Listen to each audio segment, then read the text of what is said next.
जय हिंद। पिछली क्लास में हम लोगों ने उत्तर प्रदेश की भूगर्भिक संरचना को कवर किया था और आज की क्लास में हम लोग उत्तर प्रदेश की जलवायु को कवर करेंगे। तो हम देखते हैं सबसे पहले हम जान लेते हैं कि जलवायु किसे कहा जाता है। उत्तर प्रदेश की जलवायु को पढ़ने से पहले हम जान लेते हैं कि जलवायु किसे कहा जाता है। तो जलवायु उसे कहा जाता है जो किसी विशाल मतलब बड़े क्षेत्र में कम से कम 30 वर्ष से अधिक या उससे लंबे समय तक जो जलवायु होती है उसके हिसाब से जब चलते हैं, मतलब जो तापमान होता है, वायुमंडलीय जो दशाएं होती हैं, वायुमंडल की जैसी प्रक्रिया होती है, उसी के हिसाब से जो परिवर्तन होता है उसी को हम क्या कहते हैं, जलवायु कहते हैं। तो इसको हम देख लेते हैं, यहाँ पे भी हम लिखे हैं कि किसी विशाल क्षेत्र में लंबे समय तक, मतलब किसी विशाल क्षेत्र में लंबे समय कम से कम 30 वर्ष, कितना हो सकता है, 30 वर्ष या उससे अधिक के दौरान, मतलब 30 वर्ष या उससे अधिक के दौरान वायुमंडलीय दशाओं को जलवायु कहा जाता है ना। जलवायु अगर पूछा जाता है कि जलवायु किसे कहा जाता है पूरा, तो किसे कहा जाता है, किसी विशाल क्षेत्र में लंबे समय तक या 30 वर्ष से अधिक का समय का जो अधिक का समय होता है उसके अंदर जो होती हैं वायुमंडलीय दशाएं जो घटित होती हैं उसी को हम क्या कह लेते हैं, जलवायु कह लेते हैं। फिर देख लेते हैं उदाहरण के लिए क्या हो जाता है, तापमान, वायुदाब, हवाएं और वर्षा जलवायु के घटक हैं। जलवायु को हम पहचानने के लिए क्या क्या चीजें देखते हैं, तापमान होना चाहिए, वायुदाब वहां का कैसा होना चाहिए, हवाएं कैसी हैं, किस ऋतु में कौन सी हवा चल रही है, और वर्षा, ये सब क्या है, जलवायु के घटक हो जाते हैं। फिर हम देख लेते हैं कि उत्तर प्रदेश की जलवायु कैसी है। उत्तर प्रदेश की जलवायु कैसी है, तो उत्तर प्रदेश की जलवायु कैसी है, उष्ण कटिबंधीय है। कैसी है, उष्ण कटिबंधीय मानसूनी जलवायु है। कैसी है, उष्ण कटिबंधीय मानसूनी जलवायु है। और इसको हम देख लेते हैं उष्ण कटिबंधीय जलवायु, इसको हम ये देखते हैं, इसके माध्यम से ग्राफ के माध्यम से हम देखते हैं। तो ये क्या हो जाता है, ये हमारा उत्तरी गोलार्ध हो जाता है, हमारी ये पूरी पृथ्वी होती है, ये उत्तरी गोलार्ध हो जाता है, ये दक्षिणी गोलार्ध हो जाता है। ये जो बीच की लाइन होती है इसको हम क्या कहते हैं, यह भूमध्य रेखा होती है। ये क्या होती है, भूमध्य रेखा होती है। भूमध्य रेखा से 23.5 डिग्री कर्क रेखा उत्तरी गोलार्ध में होती है। उत्तरी गोलार्ध में जो कर्क रेखा है वो उत्तरी गोलार्ध में भूमध्य रेखा से 23.5 डिग्री ऊपर की तरफ है, और मकर रेखा जो हो जाती है यह भूमध्य रेखा से 23.5 डिग्री नीचे की तरफ क्या है, मकर रेखा है। तो जो इसके आसपास के क्षेत्र हैं, भूमध्य रेखा के, कर्क रेखा और मकर रेखा के बीच में भूमध्य रेखा, इसके आसपास को जो ये क्षेत्र हो जाते हैं, यहाँ की जलवायु जो है उष्ण कटिबंधीय जलवायु कहलाती है। क्या कहलाती है, उष्ण कटिबंधीय जलवायु कहलाती है। जैसे कर्क रेखा, मकर रेखा के बीच भूमध्य रेखा के आसपास का क्षेत्र जो होता है वो क्या कहलाता है, उष्ण कटिबंधीय क्षेत्र कहलाते हैं। उतने सारे क्षेत्र को क्या कहा जाता है, उष्ण कटिबंधीय क्षेत्र कहा जाता है। और क्षेत्र है उष्ण कटिबंधीय जलवायु हो जाती है। अब हम देख लेते हैं कि मानसून कहते हैं किसे कहते हैं। तो मानसून क्या है, यहाँ पे क्या देखिए पहले, मानसूनी, उत्तर प्रदेश की उष्ण कटिबंधीय और मानसूनी जलवायु है।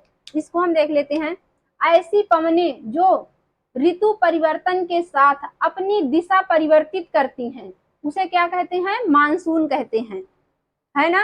उसे क्या कहते हैं, जैसे गर्मी में क्या होता है, लू चलती है, और ठंडी में शीत ऋतु चलती है। तो ये हवाएं क्या होती हैं, मौसम के हिसाब से परिवर्तित होती रहती हैं। तो इन्हीं को क्या कहा जाता है, मानसून कहा जाता है। इसको क्या कहा है, उसके हम बाद हम देख लेते हैं इस उष्ण कटिबंध को क्या, प्रोफेसर केंड्रियो और डॉक्टर केजी अहमद सैयद ने इसको कितने भागों में विभाजित किया है, 2 भागों में भी विभाजित किया है। कितने में किया है, पहला क्या हो जाता है, आर्द्र एवं उष्ण प्रदेश। क्या हो जाता है, आर्द्र एवं उष्ण प्रदेश हो जाता है। इसको भी 2 क्षेत्रों में बांटा गया है, तराई क्षेत्र, ये इसको 2 क्षेत्रों में बांटा गया है, तराई क्षेत्र और पूर्वी उत्तर प्रदेश। तराई क्षेत्र और पूर्वी उत्तर प्रदेश में बांटा गया है।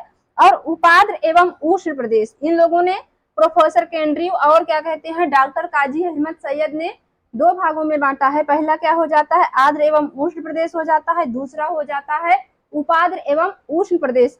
और जो आर्द्र एवं उष्ण प्रदेश है इसको कितने भागों में बांटा गया है, 2 भागों में बांटा गया है। पहला क्या है, तराई क्षेत्र हो जाता है, और दूसरा क्या हो जाता है, पूर्वी उत्तर प्रदेश हो जाता है।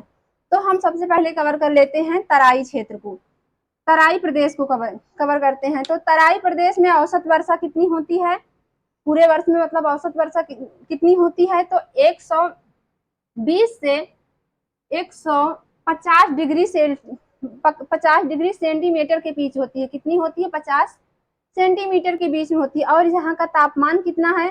तापमान जुलाई में इसका कितना रहता है? जुलाई में तापमान इसका रहता है 30 डिग्री सेल्सियस रहता है। जुलाई में इसका तापमान कितना रहता है? 30 डिग्री सेल्सियस रहता है।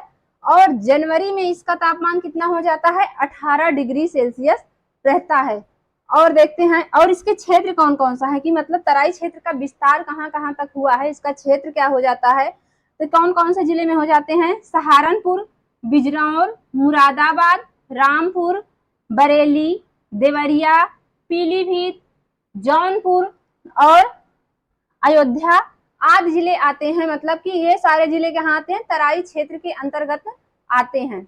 हम देख लेते हैं पूर्वी उत्तर प्रदेश को। पूर्वी उत्तर प्रदेश में औसत वर्षा कितनी होती है? यहाँ पे औसत वर्षा होती है 100 सेंटीमीटर से 120 सेंटीमीटर तक पूर्वी उत्तर प्रदेश में वर्षा होती है। और वर्षा की मात्रा पूर्व से पश्चिम की ओर बढ़ती जाती है। जैसे ही पूर्व से पश्चिम की ओर जाता है वैसे ही क्या होती है? इसकी मात्रा बढ़ती जाती है। और शीतकालीन में इन प्रदेशों में वर्षा का प्रभाव नहीं पड़ता है। वर्षा का जो पश्चिमी क्षेत्र होता है वहां पे वर्षा का प्रभाव नहीं पड़ता है। उसके बाद हम देख लेते हैं आर्द्र एवं उष्ण प्रदेश। वर्षों में विविधता के आधार पर इसे 3 भागों में विभाजित किया गया है। इसे कितने भागों में विभाजित किया गया है? इसे 3 भागों में विभाजित किया गया है। कौन कौन सा हो जाता है? मध्यवर्ती मैदानी क्षेत्र। क्या हो जाता है? मध्यवर्ती मैदानी क्षेत्र हो जाता है। फिर आता है हमारा पश्चिमी मैदानी क्षेत्र, बुंदेलखंड पहाड़ी, बुंदेलखंड का पहाड़ी एवं पठारी क्षेत्र। ये तीनों क्या हो जाते हैं? आर्द्र एवं उष्ण प्रदेश के भाग हो जाते हैं। क्योंकि अलग अलग क्षेत्रों में, उत्तर प्रदेश एक भले से ही है लेकिन उसके अलग अलग क्षेत्रों में अलग अलग से वर्षा होती है। तो कहाँ पे कितनी वर्षा होती है हम इसको देख लेते हैं। तो मध्यवर्ती मैदानी क्षेत्र है, जो मध्यवर्ती मैदानी क्षेत्र में औसत वर्षा कितनी है? यहाँ पे औसत वर्षा है 80 सेंटीमीटर से 100 सेंटीमीटर तक। कितनी है? 80 सेंटीमीटर से 100 सेंटीमीटर तक वर्षा है। और ग्रीष्म ऋतु में यहाँ पर धूल भरी आंधियां और लू चलती हैं। जो गर्मी का महीना है जैसे इतनी समय है तो यहाँ पे क्या होता है? धूल भरी आंधियां चलती हैं। और इस हवा को क्या कहा जाता है? लू कहा जाता है। गांव में इसे लूक भी कह देते हैं। उसके बाद आता है इस क्षेत्र में शीत ऋतु में कभी कभी पाला भी पड़ता है। कभी कभी क्या होता है? जब ठंडी का मौसम होता है तो ओले भी गिरने लगते हैं, पत्थर गिर जाते हैं, जिससे सरसों आलू खराब हो जाती है। तो वही कह रहा है कि शीत ऋतु में कभी कभी यहाँ पे क्या पड़ता है? पाला भी पड़ता है। उसके बाद देख लेते हैं विस्तार, इसका विस्तार कहाँ कहाँ पे हुआ है। तो प्रतापगढ़ में, मेरठ है, उत्तरी प्रयागराज, दक्षिणी प्रयागराज नहीं है, उत्तरी प्रयागराज है, रायबरेली, सुल्तानपुर, लखनऊ, हरदोई, फर्रुखाबाद, कानपुर एवं दक्षिणी शाहजहांपुर ये क्या हो जाते हैं? मध्यवर्ती मैदानी क्षेत्र हो जाता है। उसके बाद हम देख लेते हैं पश्चिमी मैदानी प्रदेश। तो औसत वर्षा यहाँ पे कितनी होती है? 65 सेंटीमीटर से 80 सेंटीमीटर तक यहाँ की औसत वर्षा है। और शीत ऋतु में यहाँ का तापमान कितना हो जाता है? 12 डिग्री सेल्सियस से 14 डिग्री सेल्सियस हो जाता है। जबकि रहना कितना चाहिए? 18 डिग्री सेल्सियस तक रहना चाहिए। कम से कम तो इतना तो रहना ही चाहिए। लेकिन यहाँ पे कितना तापमान चला जाता है?